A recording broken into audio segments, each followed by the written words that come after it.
Avis vascular centre మన దేశంలోనే the best varicose vein hospital. నమస్తే, welcome to healthy conversations with IT media.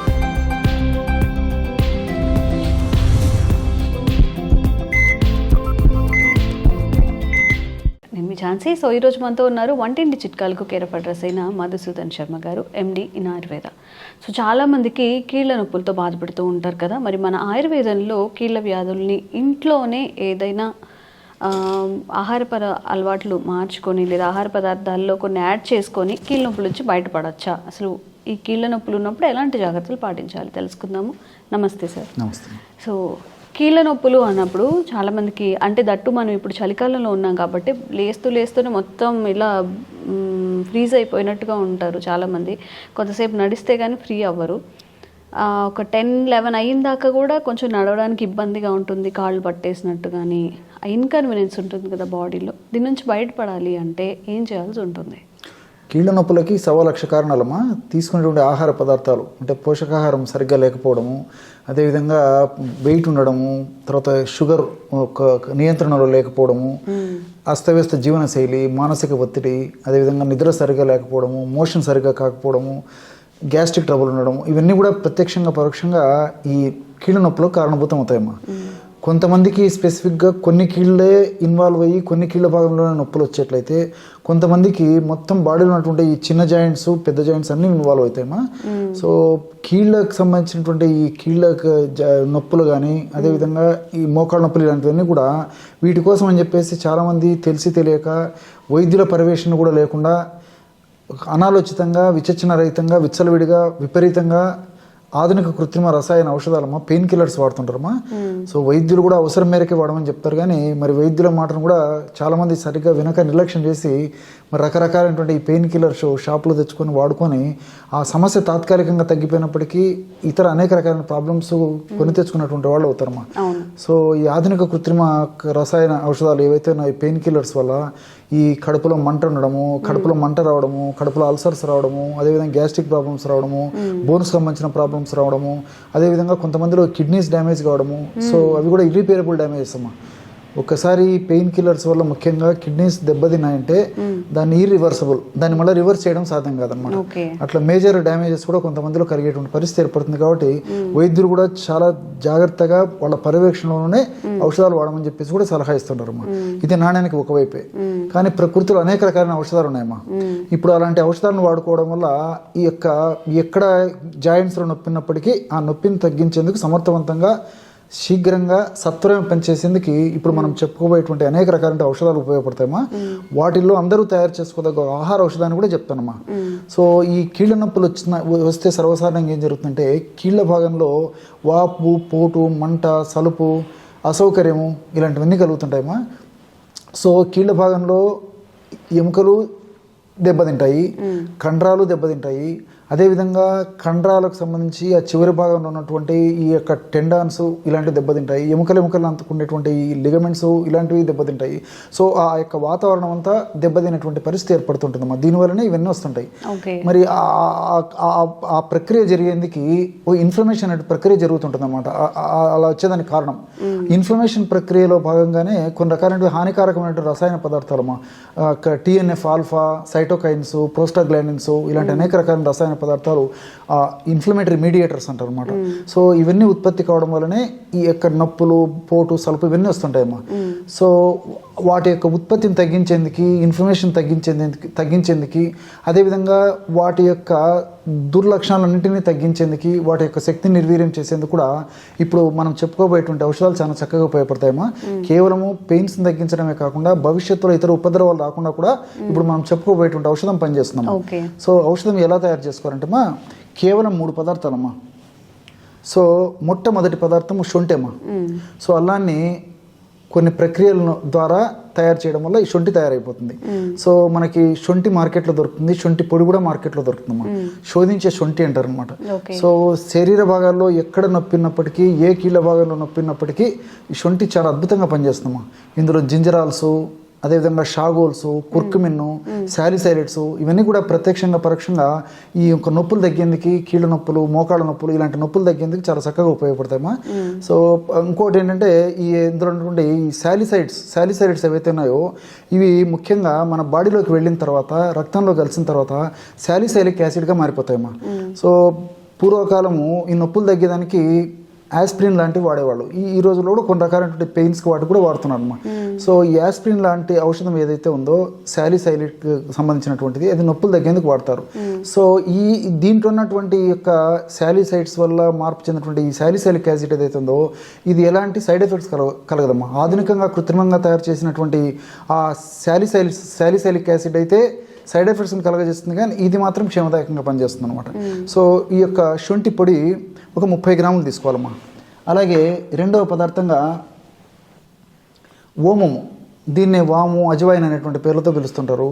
So ఇవి సంవత్సరం అంతా మార్కెట్లో దొరుకుతాయమ్మా. వాము దొరుకుతుంది, తెచ్చుకొని శుభ్రం చేసేసి వేయించేసేసి చూర్ణంలాగా తయారు చేసుకొని ఈ యొక్క వాము చూర్ణాన్ని ఒక 30 గ్రాములు తీసుకోవాలమ్మా. వాములో కూడా థైమాలు, కార్వకాలు, సాపనిన్స్, ఫ్లేవనాయిడ్స్ అనేక రకాలైనటువంటి రసాయన పదార్థాలు ఉన్నాయమ్మా. ఇవన్నీ కూడా ప్రత్యక్షంగా పరోక్షంగా నొప్పులు తగ్గేందుకు చాలా చక్కగా ఉపయోగపడతాయమ్మా. ఈ వాములో ఉన్నటువంటి పదార్థాలన్నీ కూడా చాలా అద్భుతంగా పనిచేస్తాయి అన్నమాట. అట్లే ఈ యొక్క వాములో ఉన్నటువంటి కొన్ని రకాల రసాయన పదార్థాలు మన దేహంలో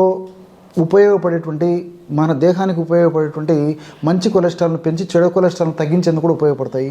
అదేవిధంగా మోకాళ్ళ భాగంలో బ్లడ్ సర్క్యులేషన్ బాగా చేసేసి మిగతా మోకాళ్ళ భాగంలో, కీళ్ళ భాగంలో కూడా చక్కటి రక్త సరఫరా కలగజేసేందుకు, ఆ రక్త సరఫరా ద్వారా మంచి పోషకాంశాలను అక్కడ అందజేసేందుకు కూడా వాములో ఉన్నటువంటి వివిధ రకాలైన రసాయన పదార్థాలు ఉపయోగపడతాము. సో మల్టిపుల్ బెనిఫిట్స్ ఈ యొక్క వాము వల్ల ఉంటాయి, కేవలం నొప్పిని తగ్గించడమే కాకుండా. అట్లే ఈ వాము చూర్ణాన్ని 30 గ్రాములు తీసుకున్నాం కదమ్మా. మూడవ పదార్థంగా నువ్వులు, వీలైతే నల్ల నువ్వులమ్మా. అలా వీలు పడక మనకు దొరకకపోతే తెల్ల నువ్వులని సరిపోతాయి. తెల్ల నువ్వులను కానీ నల్ల నువ్వులు కానీ కాస్త వేయించేసేసి మిక్సీలో వేసేస్తే అంతా కలిసిపోతుందమ్మా. ఈ యొక్క బాగా కలిసినటువంటి ఈ యొక్క నువ్వుల యొక్క పొడిని కూడా ఒక 30 గ్రాములు తీసుకోవాలి. నువ్వుల్లో కూడా సెసామినాలు, అదేవిధంగా లిగ్నాన్స్ ఇలాంటి అనేక రకాలైన రసాయన పదార్థాలు ఉన్నాయమ్మా. ముఖ్యంగా ఈ సెసామినాలు ఇలాంటి రసాయన పదార్థాలు మోకాళ్ళలో గుజ్జు త్వరగా అరగకుండా కాపాడేందుకు చాలా చక్కగా ఉపయోగపడతాయమ్మా. అంటే చిన్న వయసులో మోకాళ్ళు అరిగిపోయి మీద అరగడం మొదలైపోయి అతి చిన్న వయసులోనే మోకాళ్ళు మరి నొప్పి కానీ ఇలాంటివన్నీ తీవ్ర రూపం దాలుస్తుంటాయి అన్నమాట. సో ఇలాంటి పరిస్థితుల్లో కూడా మరి యొక్క నువ్వులను వాడుకోవడం వల్ల చాలా అద్భుతంగా పనిచేస్తాయి. ఆ యొక్క మోకాళ్ళ భాగంలో ఉంటే గుజ్జు త్వరగా తగ్గిపోకుండా ఉండేందుకు చాలా చక్కగా ఉపయోగపడుతుంది. మోకాళ్ళ భాగంలో గుజ్జు బాగా ఉత్పత్తి అయ్యేందుకు ఇది చక్కగా ఉపయోగపడుతుంది. అంతేకాకుండా ఇందులో ఉన్నటువంటి ఈ యొక్క కాల్షియం ఏదైతే ఉందో, కాల్షియం ఎముకలకు చాలా మంచిది కాబట్టి అత్యధికంగా ఇందులో కాల్షియం అంటే దాదాపు 100 గ్రాముల నువ్వుల్లో ఇంచుమించు 1600 చిల్లర వరకు కూడా కాల్షియం ఉంటుందమ్మా. ఈ కాల్షియం కూడా చాలా చక్కగా ఉపయోగపడుతుంది అనమాట. సో మల్టిపుల్ బెనిఫిట్స్ కూడా ఈ నువ్వులకు ఉన్నాయి కాబట్టి నువ్వులను కూడా ఇందులో ఉపయోగించుకోవడం మంచిది. ఈ నువ్వుల పొడి కూడా 30 గ్రాములు తీసుకోవాలమ్మా.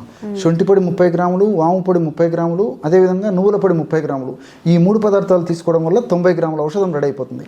ఈ 90 గ్రాముల ఔషధాన్ని ఒక గాజు సీసాలో నిల్వ ఉంచుకొని రోజు ఉదయం 1.5 గ్రాము, రాత్రిపూట 1.5 గ్రాము, అంటే రోజు 3 గ్రాములు తీసుకోవాలమ్మా. రోజు 3 గ్రాములు తీసుకోవడం వల్ల నెలకి 30 గ్రాములు, నెలకు 90 గ్రాములు, ఒక నెలకు సరిపోతుంది అనమాట. సో ఉదయం ఆహారానికి ముందు ఒక 10 నిమిషాల ముందు, రాత్రి ఆహారానికి ఒక 10 నిమిషాల ముందు జస్ట్ 1.5 గ్రాము అంటే ఇంచుమించు ఒక పావు టీ స్పూన్ అమ్మా, అంతకంటే ఎక్కువ అవసరం ఉండదు. తేనెతో తీసుకోవచ్చు, అదేవిధంగా పాలలో కలిపి తీసుకోవచ్చు, లేకపోతే నీళ్ళతో కలిపి తీసుకోవచ్చు, లేకపోతే ఈ పౌడర్ నోట్లో చేసుకుని నీళ్ళు తాగవచ్చు. ఎలాగ తీసుకున్నప్పటికీ ఇందులో ఉన్నటువంటి ఔషధ గుణాలు వెంటనే మన దేహంలోకి వెళ్ళేసేసి నొప్పికి కారణమైనటువంటి వివిధ అంశాలను నిర్వీర్యం చేసేసి నొప్పి తగ్గిందేకు దోహదపడమే కాకుండా ఇతర ఉపద్రవాలు రాకుండా కూడా ఇందులో ఉన్నటువంటి రసాయన ద్రవ్యాలన్నీ కూడా సదా దేహంలో ఉంటూ సదా కాపాడుతూ సదా రక్షిస్తుండేటువంటి పరిస్థితి ఏర్పడుతుందమ్మా.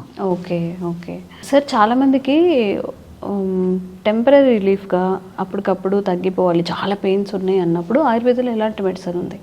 ఆయుర్వేదంలో ఈ రాస్నాది గుగ్గులు అని చెప్పేసి ఎక్కువ మంది డాక్టర్లు, ఎక్కువ మంది ఆయుర్వేద వైద్యులు సిఫారసు చేస్తుంటారమ్మా. రాస్నాది గుగ్గులు. సో ఆ రాస్నా అనేటువంటి ఒక ప్రత్యేకమైన మూలికను ఉపయోగించి ఆ యొక్క ఔషధాన్ని తయారు చేస్తారమ్మా. రాస్నా వాతహరణం శ్రేష్టం. సర్వసాధారణంగా నొప్పులు వచ్చాయంటే వాత దోషం ప్రకోపించడం వల్ల ఈ నొప్పులు వస్తుంటాయి. అదేవిధంగా నొప్పులు తగ్గించేందుకు ఈ రాస్నా చాలా అద్భుతంగా పనిచేస్తుంది. అందుకే ఆయుర్వేద వైద్యులు కూడా ఎక్కువ మంది ఈ రాస్నాను ప్రిఫర్ చేస్తుంటారు. రిజల్ట్స్ కూడా బాగుంటాయి. అదేవిధంగా గుగ్గురు అనేది ఒక చెట్టు యొక్క ఒక గమ్మమ్మ. గుగ్గురు నిర్యాసం అంటారు. మేధో అనిరహారాణం శ్రేష్టం. సో ఆ గుగ్గురు యొక్క గుణం ఏంటంటే మన దేహంలో ప్రకుపితమైనటువంటి వాత దోషాన్ని తగ్గించడం వల్ల వాత నొప్పులు కూడా తగ్గించేటువంటి పరిస్థితి ఏర్పడుతుంది. కాబట్టి ఆ గుగ్గులు కూడా ప్రధాన ద్రవ్యంగా చెప్పబడింది ఆయుర్వేద వైద్యం విధానంలో. సో రాస్నాది గుగ్గులు, రాస్నా అద్భుతంగా ఈ యొక్క నొప్పుల మీద పనిచేస్తుందమ్మా.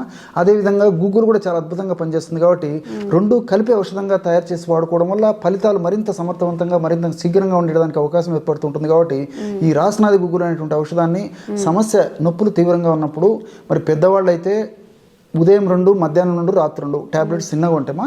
సో ట్యాబ్లెట్స్ ఒకటి పెద్దగా ఉంటే పొద్దున ఒకటి, మధ్యాహ్నం ఒకటి, రాత్రి ఒకటి వేసుకుంటే సరిపోతుంది. మరి చిన్న వయసు వాళ్ళైతే 10 సంవత్సరాలు దాటినటువంటి వాళ్ళందరూ ఉదయం ఒక మాత్ర, రాత్రి ఒక మాత్ర వేసుకున్నా సరిపోతుందమ్మా. ఈ విధంగా రెగ్యులర్గా తీసుకోవడం వల్ల చాలా త్వరగా ఆ యొక్క సమస్య నుంచి బయటపడవచ్చు. ఇప్పుడు ఇంతకుముందు మనం చెప్పినటువంటి ఔషధాన్ని వాడుకుంటూ మరి వెంటనే మరింత సమస్య త్వరగా తగ్గేందుకు నేను చెప్పినటువంటి రాసనాది గుగ్గులు కొన్నాళ్ళు వాడు ఆపేసేసి ఇప్పుడు చెప్పినటువంటి ఈ యొక్క ఆహార వైద్యాన్ని దీర్ఘకాలం పాటు వాడినప్పటికీ ఎలాంటి ఇబ్బంది ఉండదమ్మా. Okay, thank you sir. And for more videos, Please subscribe to iDream. Please subscribe to iDream. Please subscribe iDream. And please subscribe to iDream. For more videos, subscribe to iDream. please like, share and subscribe to the channel. Congratulations, iDream. Subscribe to iDream. Subscribe to iDream. So subscribe to iDream Media. iDream team అందరికి huge congratulations. Please subscribe iDream Media. Please subscribe to iDream. Subscribe iDream. Please subscribe to iDream. iDream అంటే నా కళల channel subscribe చేసుకున్న నోరు తిరుగుతలేదు, మీరైతే గంట గుర్తు కొట్టండి. For more such videos, please subscribe to iDream. Subscribe to iDream. Please subscribe to iDream. Please subscribe iDream Media. Please do subscribe to iDream. Please subscribe to iDream Media. For best entertainment and information, please subscribe iDream. And don't forget to subscribe to iDream.